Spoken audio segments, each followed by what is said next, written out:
Welcome to Thoughts on the Market. I'm Matthew Hornbach, Morgan Stanley's Global Head of Macro Strategy.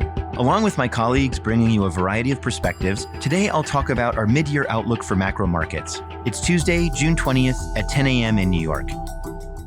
As we look ahead at macro markets for the next 12 months, central banks are front and center again. Our economists see them finding peak rates mid-year while growth slows and inflation remains sticky. They also see the U.S. moving towards a soft landing, while the euro area economy continues to face more restrictive policy. The UK continues to muddle through, while Japan delivers a year of nominal growth.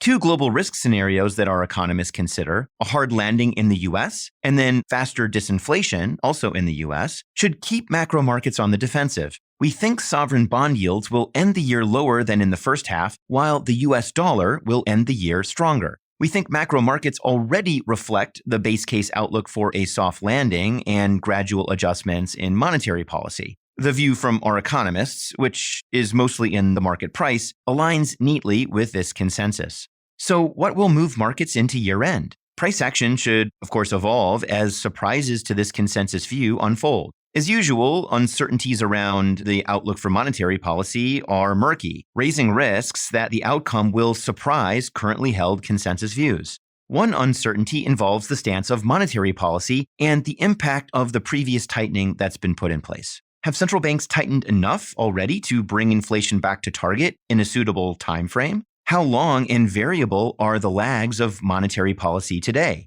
We think rates market volatility, currently at its local lows, underappreciates the multitude of risks that lie ahead. For example, the lack of negative headlines around regional banks in the U.S. have made investors complacent about bank stresses being behind us. However, key data points on bank balance sheets show that things have worsened on the margin since March. As for government bonds, we expect them to end the year with a rally for which investors have been waiting for. And we wouldn't be surprised if the positive returns accrued in line with historical seasonality. For example, strength in July and August, followed by a lull, and then further strength in November and December.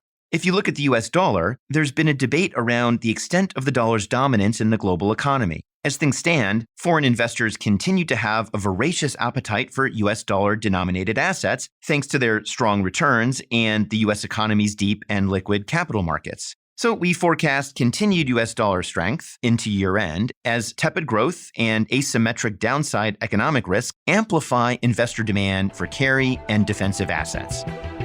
Thanks for listening. If you enjoy Thoughts on the Market, please take a moment to rate and review us on the Apple Podcasts app. It helps more people find the show. The preceding content is informational only and based on information available when created. It is not an offer or solicitation, nor is it tax or legal advice. It does not consider your financial circumstances and objectives and may not be suitable for you.